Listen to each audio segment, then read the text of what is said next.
welcome to all you Sagittarians. Hello and welcome to this video about the general horoscope for Sagittarius for April 2013. What is going on? Well, it's an interesting, very interesting month because there's a lunar eclipse involved here. And if you want to know more about that lunar eclipse, I'll put a link beneath. And it's all about this eclipse on the 25th of April that is occurring in Scorpio. It's on 5-6 degrees of Scorpio, so it's a full moon.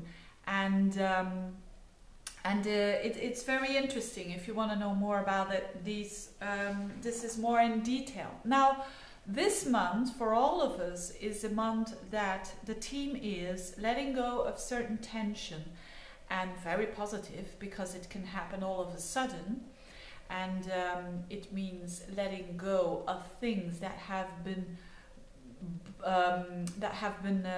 difficult for a long time, and then all of a sudden the problem is gone. But funny enough, it also has a kind of sadness involved. I think this is an energy that is very recognizable for all of us, and as I said, this is the eclipse on a higher level. I emphasize this eclipse here because eclipses do have this time of 3 weeks ahead or 4 weeks ahead that they are already building up. And as this happens at the 25th of April, I'm really stressing this because this is the most important thing that happens in April for all of us. Now, particularly for Sagittarians, what is important there? For Sagittarius, the month starts with a focus on the 5th house, which is a very lovely house. You've got Venus in there, you've got Mars in there, and the 5th house is all about enjoyment and pleasure and fun, creativity, people, children, romance. So after the month of a lot of introspection and a lot of work on yourself, now it's time to loosen up a little bit. And Sagittarians, most Sagittarians love that, and they need that as well. But then the building up starts of this eclipse, and it is happening in your 6th and in your 12th house. So the eclipse, the moon, is in your in Scorpio, in your 12th house, and it's conjuncting Saturn at that moment, and the Sun, together with Venus on one side and Mars at the other side, is in your 6th house. What does this all mean? And this is an opposition. Now, the 6th house and the 12th house, those axes, are all about health, all about day-to-day work, routines, and are all about our not only physical health but also psychic health, and all about our blind spots.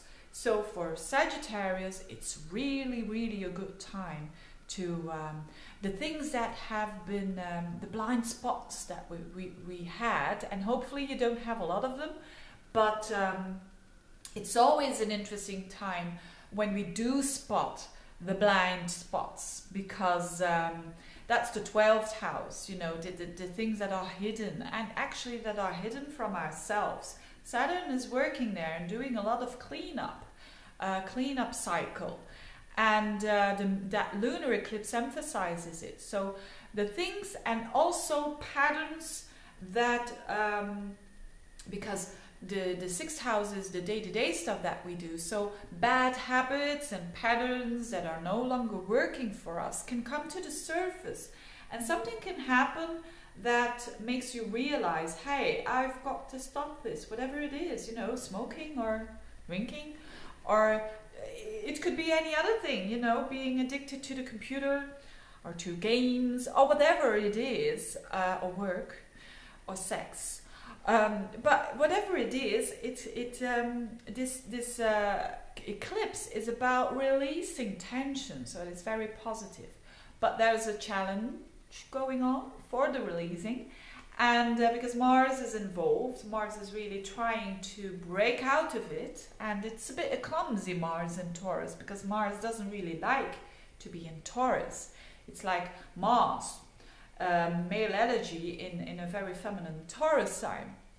But anyways, it's just gonna happen, and it can add to a bit of sadness too. Maybe you're going to be a bit sad about all that you can't smoke your cigarettes anymore, or that your daily routine really has to go, you know, because there's something that you feel attached to. So on a very general level, everything that we are too much attached to, that we are too much identifying with, whether it is a role of a mom, or in this case maybe for you, maybe work.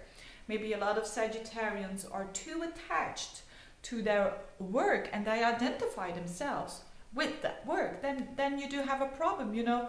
When a doctor identifies himself too much with the role of the doctor, then he comes into trouble. And so with any profession, with the nurse as well.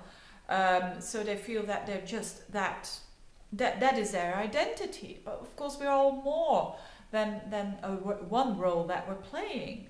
And having the awareness of that, you know, the Sagittarian look upon that can make it all lighter. So for a lot of people, pain will be resolved because there is awareness, and that's the best thing that you Sagittarians too can do. So that is very interesting. On another level, of course, Neptune, the outer planets are still in place. So Pluto is Neptune is really favoring this quite challenging eclipse, because Neptune is in Pisces, and that is really trying to understand this eclipse. It's in your 10th house, so I assume for a lot, sorry, it's in your 4th house. So I assume that for a lot of Sagittarians, it has to do with your really core identity. So with the things that we identify too much with. And Neptune will resolve that, will help you to resolve it. Pluto in the 2nd house is also supporting this eclipse. And Pluto is saying, hey, you get power out of this, of letting go of everything that is too much into control.